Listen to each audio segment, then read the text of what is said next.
Ipan papatalindong Aset menin kaong jela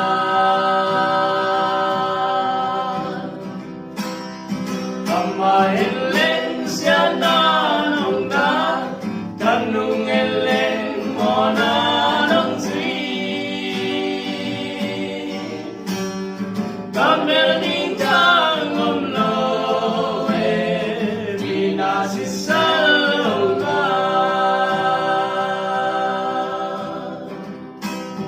Kailet ang batamu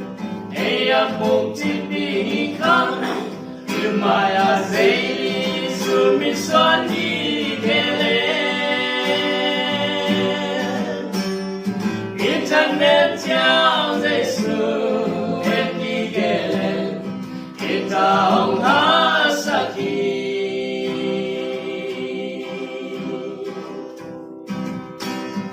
Oi Ting Bebe Ipan papa teleng zong Asap menin kaum zela Kamahin leng siana dong da Kanung en leng mona dong zui Kamelinang ngomlo Sinsalonga Kailet ang batong Eyang buktik di kan Ilmaya zay sumiswan di kele Internet yang zay su Eki kele Itaong hasaki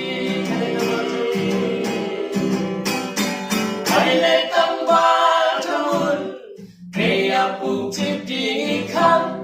Timaya zeis lumiswan higele Internet yang zeis lu engigele Itaong hasaki Internet yang zeis lu engigele It's all